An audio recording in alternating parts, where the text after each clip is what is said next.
Hi everyone and welcome to INFORM Assistive Technology. I will just be speaking for a very short amount of time, introducing everybody, and we'll be handing over to our speaker, Suzanne. So for those that don't know me, I'm Kath. I am the Youth Development Project Lead for UpLift. We also have joining us Jackie and Kyle, who are also part of the team, and Suzanne, who's going to tell us a little bit more about her assistive technology. And she also works for Pathfinders as the, correct me here, Suzanne. Research officer. Thank you, Suzanne, research officer. I didn't want to get your title wrong. Throughout the, Suzanne's going to present first, and there will be time for questions afterwards. If you have a question, please drop it into the chat or the Q&A function that's at the bottom of the screen. But also, if you aren't happy to or think something afterwards, we will send out information about the presentation at the end, and you can also get in touch with Suzanne at the end as well. So I think that that's everything, and we're going to start. Welcome, Suzanne. Thank you. There we go. So yes, hello everyone, and thank you very much for Team UpLift inviting me along tonight. So a little bit of an overview about what I'm hoping to cover in this presentation. I'm going to tell you a little bit about myself, and then I'm going to talk about two different types of assistive technology. The first being my environmental controls that I have within the apartment, and the second being the technology that I use to access my computer. And then finally, I'm going to finish up with some kind of thoughts and my tips around using assistive technology. And I'll provide some links and addresses, website addresses, to everything that I've used and talked about tonight. So as Kath said, my name is Suzanne. I'm the research officer at Pathfinders. I've been with Pathfinders for 2 years now, after finishing my PhD. I have SMA type 2, and I suppose it's important to know what my strength and what my function is to kind of, so you can gauge how I would use technology. So at the minute, I've really got use of my hands, and I can lift my wrists up and down a little bit, but that would be it. I really love dogs, and I have a greyhound called Edith. You may have seen her in the video clip. I love being out and about, outside with her and my husband, I suppose, if I have to mention that too.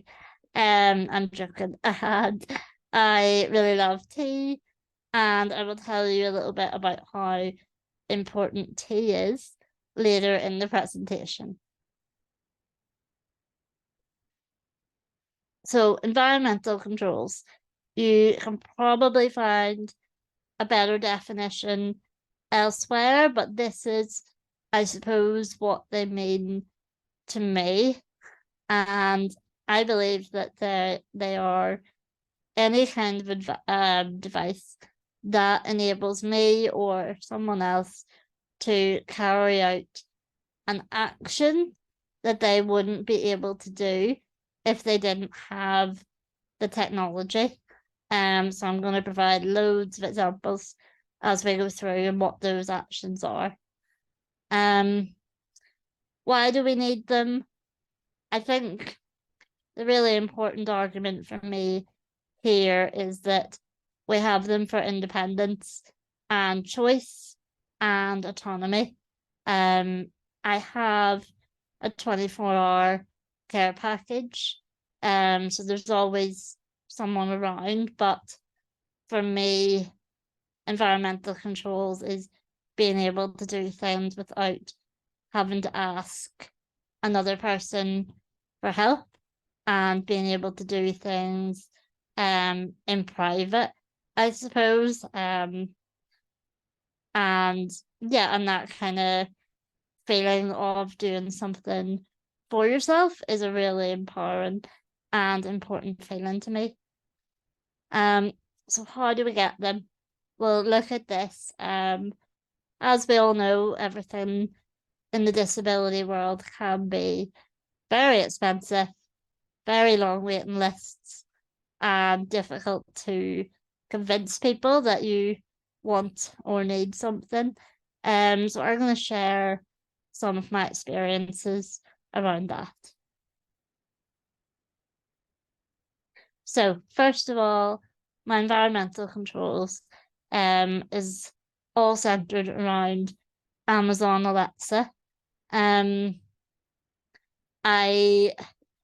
started to put in the Alexa system before getting help from my occupational therapist, just because I knew it was going to take a very, very long time.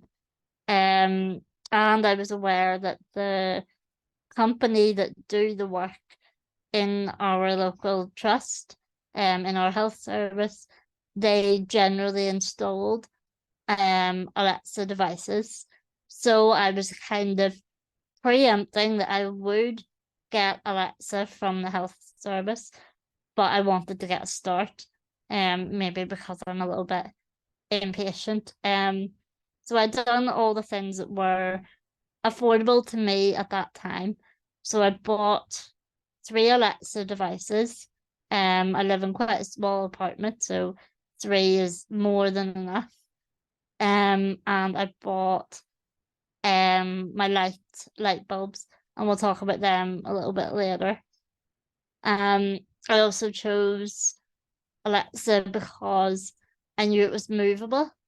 I don't see myself living in this apartment forever. So I wanted a setup that could be easily unplugged and reset up in another house in the future. And obviously, going with a big company like Amazon, they hopefully will continually upgrade and improve their services, even if they're listening to our every conversation. They'll hopefully make life more accessible.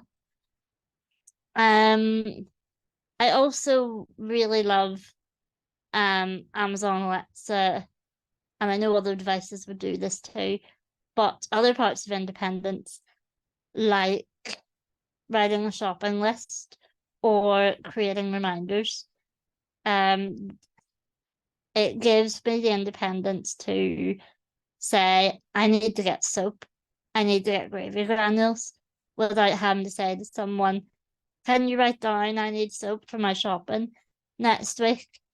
For that person then to forget, for that person then to say, but why do you need soap, Suzanne? You have 300 bottles of soap. So that's what I really like about it. And I use that a lot. I use it as reminders for my carers. Sometimes that doesn't go down very well, but sometimes it does. But I'll use it to say, put a reminder at 2 o'clock to freshen up the dog's water. Things like that I know it's off my mind. They will hear it, and it's a very simple instruction.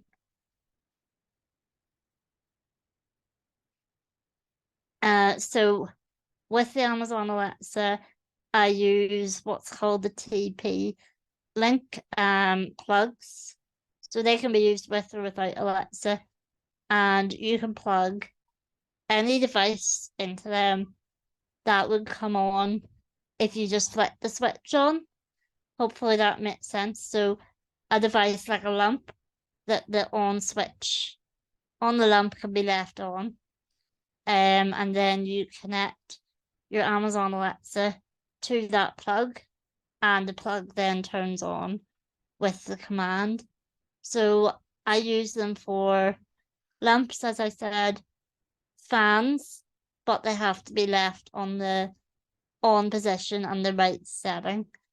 I use it at Christmas with the Christmas tree, but again, has to be left on at the right setting, and the switch just turns it on and off.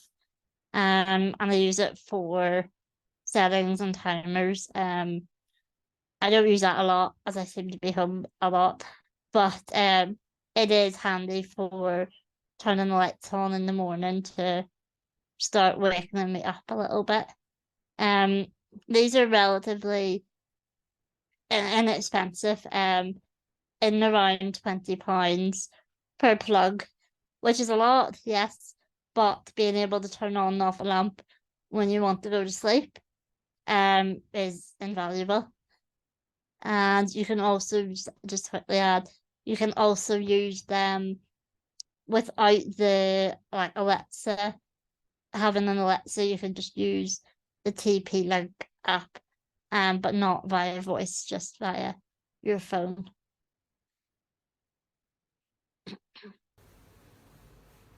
So this is an example of my blinds. So these were the adaptations that were done by the community occupational therapist. I stopped at this point because it would be very, very expensive.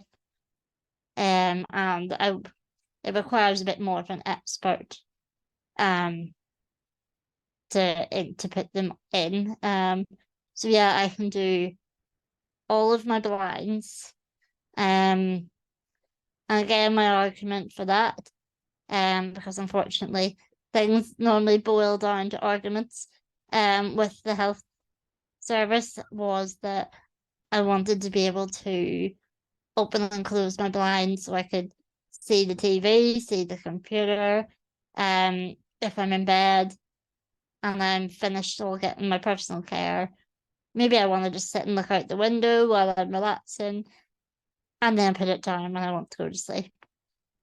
Yeah, so I can do blinds and windows. Oh, doors and windows. So this is my door. Again, this was funded by the community OT, and it was based around my want for privacy. I wanted to be able to work and close the door behind me and not have to ask for permission to leave a room, which is something I found quite difficult in the past. I didn't like the feeling of people closing me in a room, and then I had to ask to be let out of a room. Maybe that's just something that's very personal to me, but that's why I really love having these options on the doors. More Amazon devices. I love to read, and I normally use a Kindle. And quite recently I've lost a lot of strength in my arms due to fractures, so I can't hold the book anymore. So I use this device, and there'll be a link at the end, and it clips onto the frame on the edge of my bed, and then the Kindle can be positioned at any angle. And then I use a stylus to tap the screen to change the pages.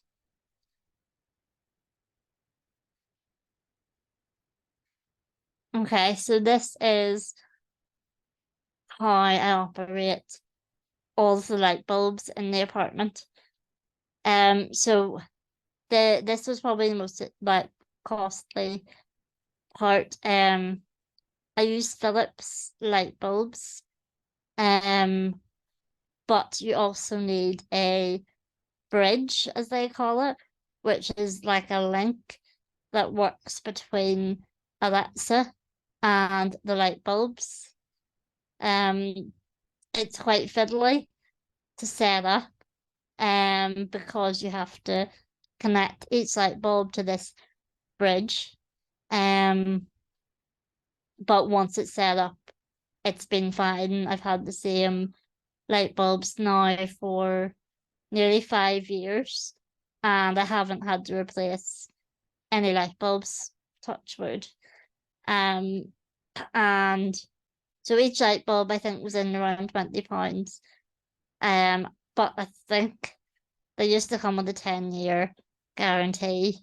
And then this bridge in the middle, I think it was around £60 or £70.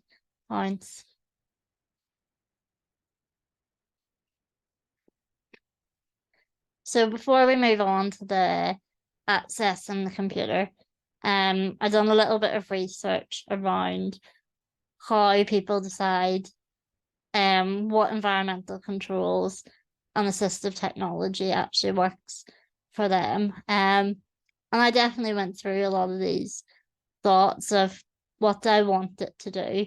So that's your things like, do you want independence? Is it about privacy? Is it about being able to do more for yourself? Will I find it easy to use? And for me, I'm very much able to use my voice and project with my voice. But I know for some people, this could be more challenging with wearing ventilators. So it's good to think about that, of what actually works. Compatibility with other devices. Obviously, as I explained, I seem to be run by Amazon Alexa in this house. So from now on, I probably would continue to get devices that are compatible with Alexa. Money, like any decision in life, you have to think, is it worth it? Is it worth the money? Do you have the money to financially buy it in a way that is safe and sensible? And do I need to buy other products to make it work? So as I explained, the bridge unit, so you might see the light bulbs and think, oh, they're great, it's only £20 for a light bulb, but you have to be aware that you need a little bridge in the middle between Alexa and the light bulbs to work. And does it complete the task more efficiently than I can? Well, I think for me that's a yes, because if I tried to turn on a light switch, it may take a year, 2 years more. And how does it make my life easier? And again, that's weighing up your cost and your benefits. And then I also think it's important to think about how you're going to install it and set it up, because it is fiddly, it is time consuming. So make sure you have someone that can help you with that physical tech support. So my experience of funding, I have kind of talked about this throughout, but from start to finish, it took around 2 years. And I mostly pushed that I wanted it because I needed independence and privacy, and I've chatted about that throughout the presentation so far. It was quite difficult to get it. My occupational therapist was very good and incredibly understanding and knew why I wanted it, and she could see the benefits, but unfortunately it was the people above her that were signing off the money, saying that it was quite expensive, and for one person they couldn't quite see the benefits. So I got my local MLA as well as Muscular Dystrophy UK at the time to help me advocate. When I finally did get the go-ahead, 2 companies came out to do assessments, and at that stage I really pushed that I wanted to go with the company that used Amazon devices, obviously because I already had some of them. The other company, they used a lot of disability marketed products, rather than products that were available, I suppose, to the general public. And yeah.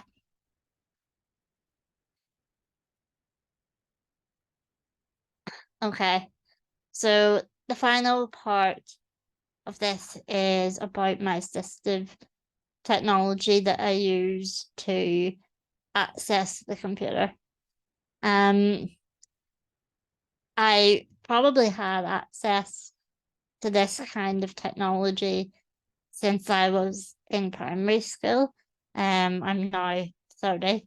I was very, very against it.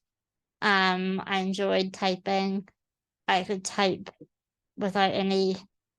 Okay, so I say I could type without any issues, but deep down there was a lot of fatigue coming with typing during my PhD. So then I fractured my arm for the first time around 3 years ago, 4 years ago, and I'd basically lost all function of my arm and couldn't type at all. So I had to dust off some of my assistive technology and use it instead of a keyboard. So I use it for everything that really you would use a keyboard for. Word processing, documents and reports, presentations like this, social media, and again, things like this, conference calls and videos. So Dragon, as I said, I only dusted off my voice dictation software within the past few years. And one of the things which really shocked me was as I said, it was throughout my PhD, and I'd sent my supervisor, so like my tutor, some work that I had done since using Dragon, and she wouldn't know that kind of thing about me, and she actually commented back saying the work is outstanding, and the standard and the quality of the work has really changed. And she was like, "What's going on?" And I was like, "I don't know." So I said to her, like, "I've been using a different software. Do you think it's that?" And she said, like, "Absolutely." Um, so I don't know, maybe I was conserving a little bit of energy that I otherwise would have been using in my arms. I'm also aware that maybe when I was typing and I saw a sentence that didn't look good, or I thought I could fix that, a part of me went, "No, too tired. I'll leave it how it is." So I suppose with Dragon, that's really helped. And you can also just speak and as you think, and it literally appears in front of you. That's what I didn't like about it to begin with. I found it really hard to think out loud. I was used to thinking in my head and typing, but the time came and I had to use it. I use it with a different microphone than what I was generally supplied with in my education and access to work, because it just wasn't it didn't work. And we had some better quality ones in the house, so we done that, and that made a massive difference to how Dragon actually worked. And it works across most applications. Different browsers have add-ons to make it work. It probably works best on a standard Microsoft document. But really, I haven't found anything where I haven't been able to use it at all. So this is my ideas technology. It's quite recent addition to my assistive tech. And for those, well, I'll talk about the different components, but for those of you that maybe haven't seen it before, it's a device that literally tracks your eye movement. It finds your pupils in your eyes, and it can move. It can watch how your eyes move and knows what you're looking at on the screen.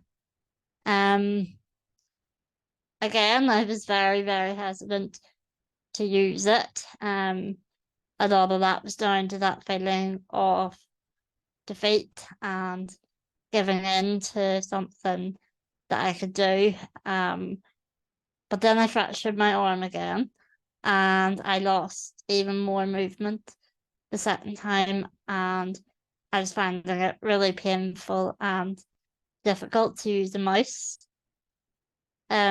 So I started using I got ideas through access to work, and talk about that a little bit later. I'll not lie and say it was brilliant, it was easy compared to Dragon. It was incredibly difficult to set up and get used to. Not the setup, sorry, the setup is all there, but just to get used to doing it. But it took time, it took patience. It took my boss, Jamie, to be telling me to play road racing games to get used to the feeling of something tracking your eyes. It's very versatile and customizable, and I'll show you some of the different parts that I use in the next slide. So I have standardized desktop computer, which I'm talking to you on now. So that is where I do the work. That is where my document will be, my email will be, whatever I'm doing. Then I have a Surface Pro tablet. So that's my real interface with the ideas, as you've seen in that video. So it displays my keyboard. And then I use the ideas and it tracks my eyes as I type on the keyboard on the Surface Pro tablet. And if we go to the next slide, sorry. And then whatever I type on the tablet is then transferred to the main computer using this little USB access IT stick. And that's really how they speak to each other. There's actually no setup with that. It literally blew my mind. I plugged in the USB and whatever I typed on the tablet went straight across to the computer instantly. If we go back again, sorry. Yeah, so the bracket is what physically holds the tablet in the right place. I think I will maybe at some stage get it mounted somewhere, so that it sits in the right place and doesn't move. But the minute I'm still trying to make it work for me, so I haven't found the perfect spot yet.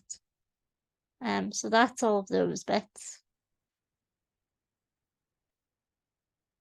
And we've covered the little USB stick, the T for keeping calm, because again, it's not easy. It's really fiddly, and it does take a little bit of time. Because I was finding it quite tricky to use. I got one of these little selector switches, so you can use ideas by looking at the letter and holding your eyes on that letter for a certain amount of time, maybe 3 seconds, whatever it's set to.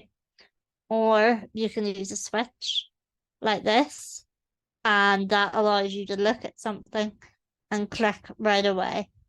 So it's a little bit quicker, and it also kind of gives you that hand-eye input, which I like. I like to be doing both. And it's incredibly light to press. It is so light. Yeah. So my experience of funding has mostly been through the Education Authority. I've been to university for my undergraduate, and a lot of my technology there was paid for through the Disabled Students Alliance. During my PhD, this wasn't available anymore as I'd used up all of my years. But at that stage, my university took over, and they actually helped me to buy a couple of bits throughout the PhD. So more recently, I have used Access to Work to get this ideas set up. It works very differently in Northern Ireland to England, but roughly, it's any kind of equipment that you need to be able to work. In Northern Ireland, the employer is expected to pay a certain percentage of the grant, but that isn't always the case. I was very lucky, obviously, working for Pathfinders, in that Jamie was incredibly supportive, and he knew the system of Access to Work inside out and back to front. So it was quite quick. Jamie knew exactly what I needed. There was some times along the way where the OT was recommending things that just were ridiculous. They were for very young children. And Jamie had to go back and explain this isn't appropriate. This wouldn't enable Suzanne to do her job. And told them what they needed. So that's good. That was a really good part of working for Pathfinders, that they obviously had that knowledge to be able to work on my behalf. Maybe in other organizations, you might need to become a little bit more prepared to the conversation, to be able to put forward ideas of what technology you think that you need.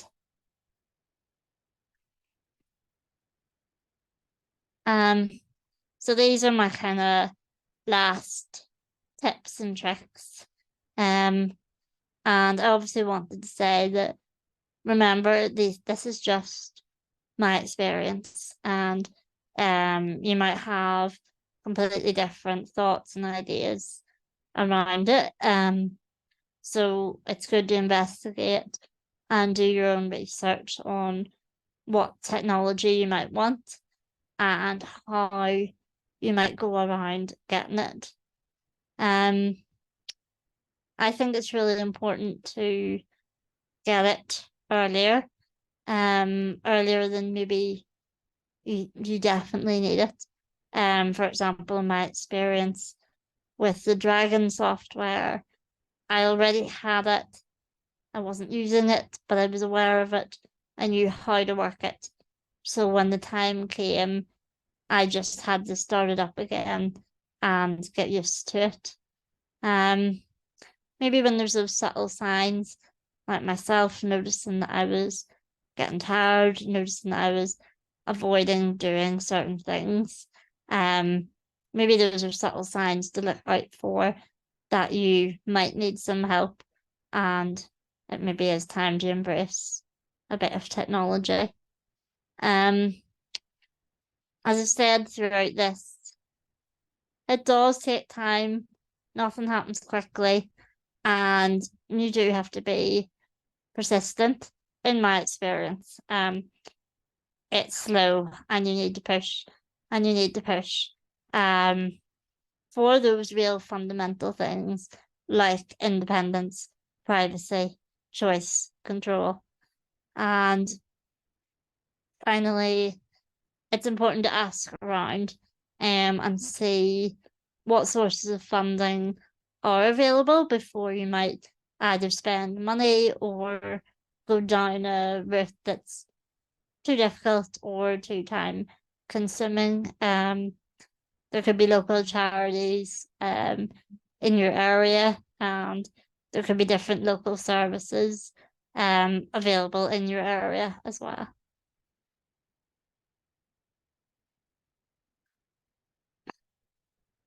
So this is the links for more information. We can hopefully get this sent out afterwards, and I've also done a few links on the right hand side for environmental control services within England, as I'm aware that a lot of this is based on my experience in Northern Ireland. Also, while doing some research, I saw that assistive technology was available through the Disabled Facilities Grant. In Northern Ireland, I received it through my community occupational therapist, out of the same pot funding that a hoist or a sling would come out of, but perhaps it's worth looking into the Disabled Facilities Grant and doing some research there. And Access to Work, that's a link just to tell you a little bit about how you qualify for access to work and how you go about applying for that funding.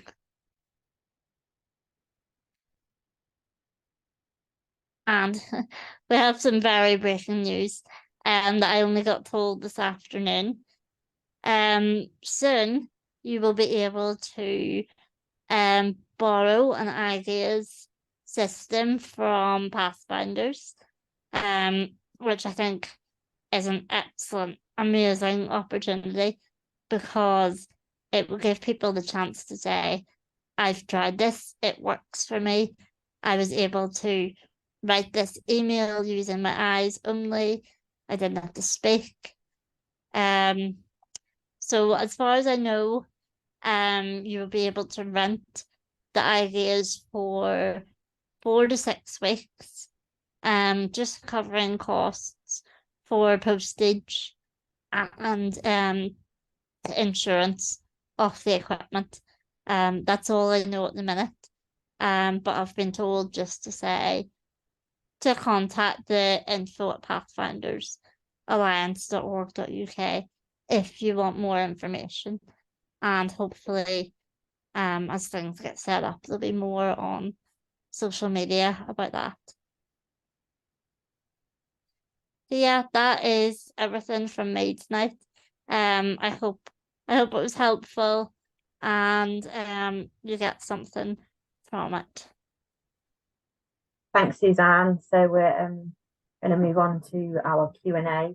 We've got a little bit of time, for about 10 minutes for questions. So if anybody's got any questions, please put into the chat or the Q&A function, and we'll ask them to Suzanne. That's the nudge.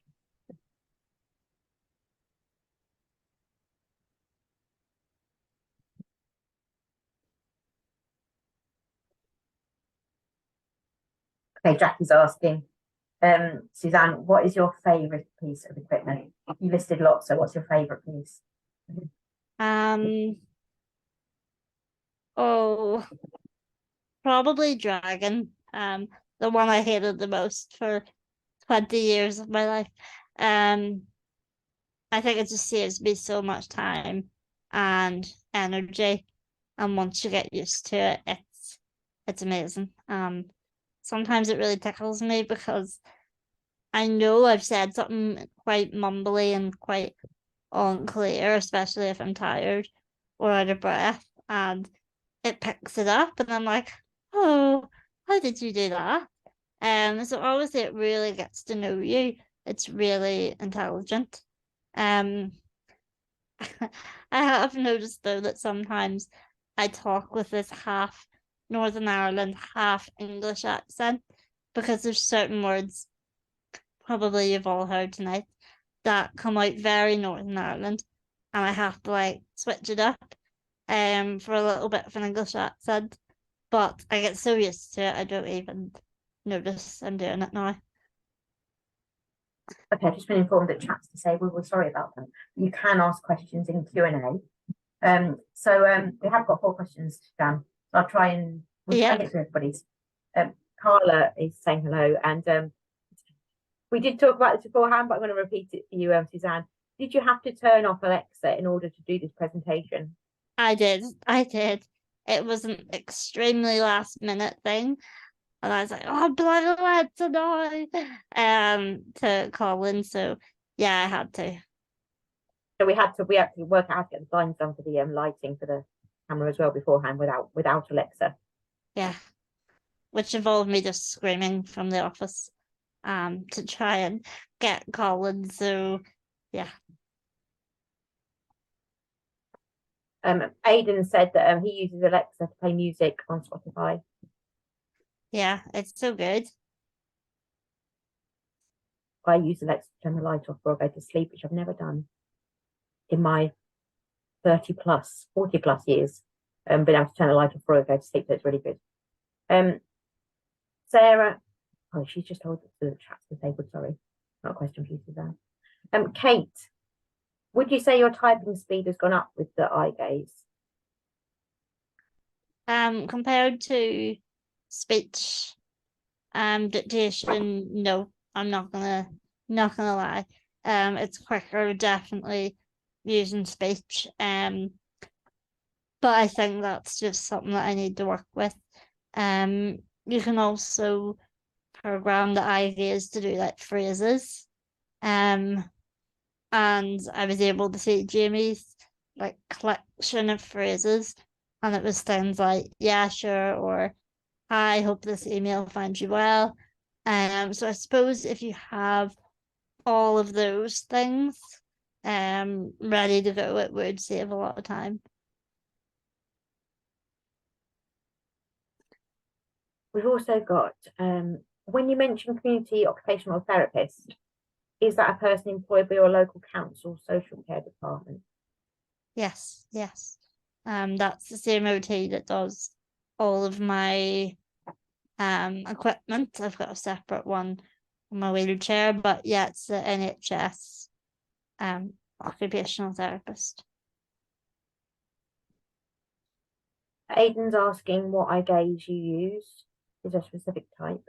Yes. Sorry, I probably should have said that. It's the Toby Davinox. I hope I'm saying that right. But the links are in the slides. And that was really based on recommendations again from Jamie.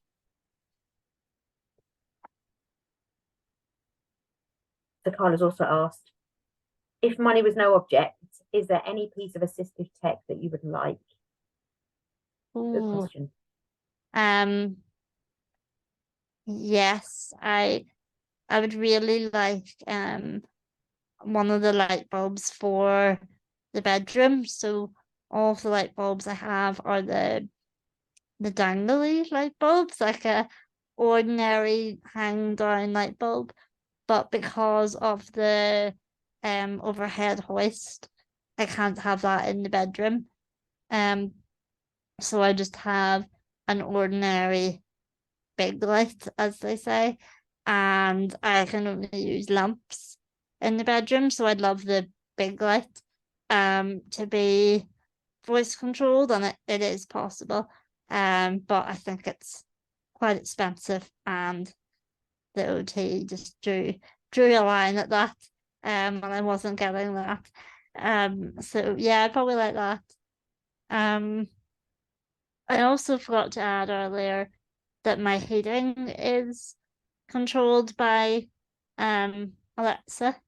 I don't use it a lot because the apartment we live in is quite new and really well insulated, so we don't use the heating very often anyway.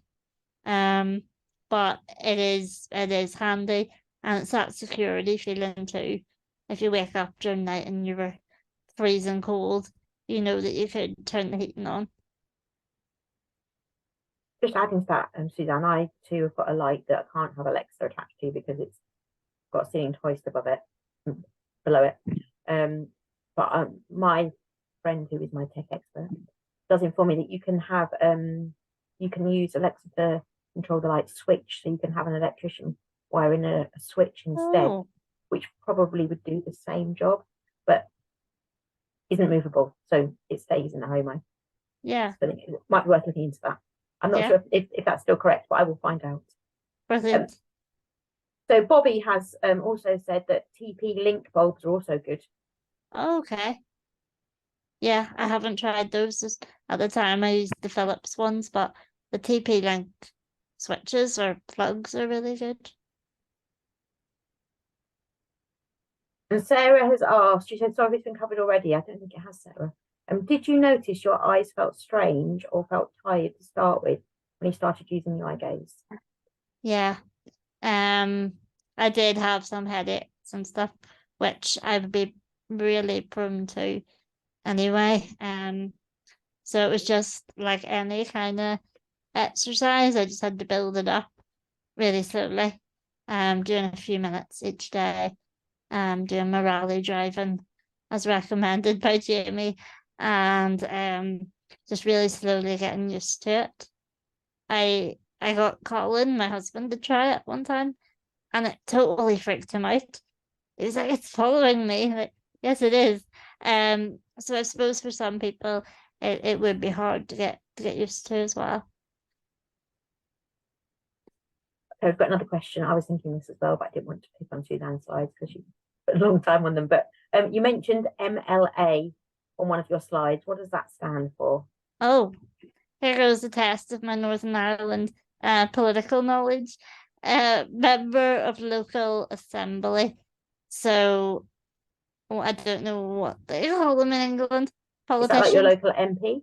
Yeah, yeah, yeah. So I used to work for one, and he's done an awful lot for me over the years in terms of mostly to do with occupational therapists. Um, so yeah. Okay, James is asking, have you ever used Housemate before? That's what he uses to control his TV. And if not, do you have any technology for that? Yes. So I have a Sony TV, which is Alexa compatible. So when I was buying the TV, I picked one that was Alexa compatible. So she can turn it on and off, and she can do the volume. I say she like I know her so well. And change the channels. The environmental control company also put a device in the bedroom TV that was a little bit older, and I couldn't do it myself. But I'm sorry, but I can't remember what it is. It's a little black dot that sits in my bedroom. So yeah, it is possible, but I think, oh, there we go. But I think it's definitely easier and it works better when you have a compatible TV. Thank you. Kate's asking, have you heard of Switchbox? No, what is it? We need you to tell us what it is, Kate, I'm afraid. She's put a link here.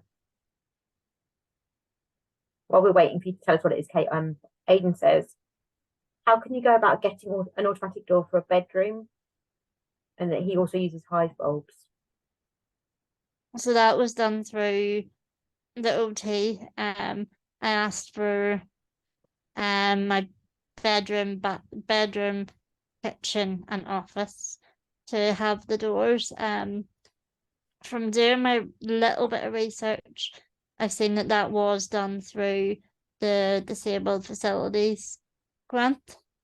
So maybe it's worth chatting to your OT and looking into that grant as well. Thank you. So Rob's saying you can get a device to press non-smart switches. That's what a switch bot is. Okay. Is that an Amazon link? So we'll put that in the Yeah. email we send out at the end of the presentation, the end of the event today. It's actually Rob that gives me advice about the lights as well. So Rob, maybe you could send us a link for the switches as well that you can. Is that what a switch bot is for a light switch? I'm looking at you, Jackie, because you look like you know technology.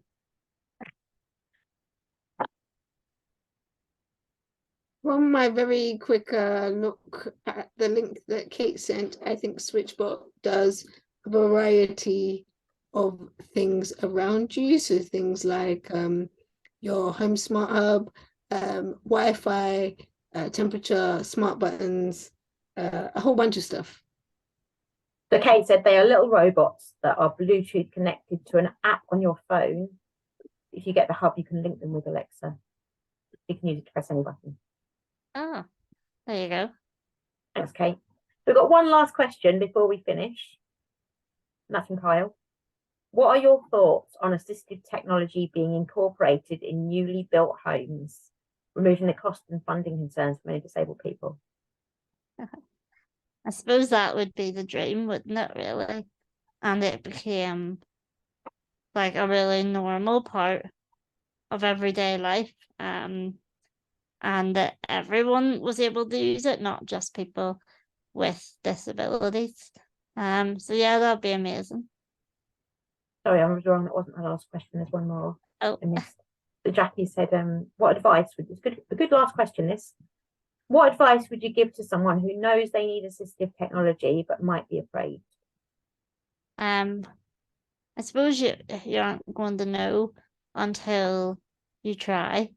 And even when you're told no, probably need to try a few more times after that. I think that anyone who can't do the same activities and do the same things as their peers without a disability, well, then that means you should be entitled to it. Thank you, Suzanne. Thank you so much for your presentation and your time as well. It's been great hearing about all the things that I really want blinds now.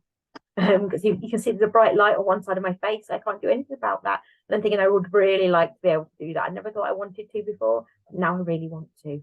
And the door, which I think IKEA do the blinds. I might have a look. But I'm also thinking, I could stop the cat coming in when I'm on a Zoom call because I can shut the door myself. It would be brilliant. Anyway, thank you so much.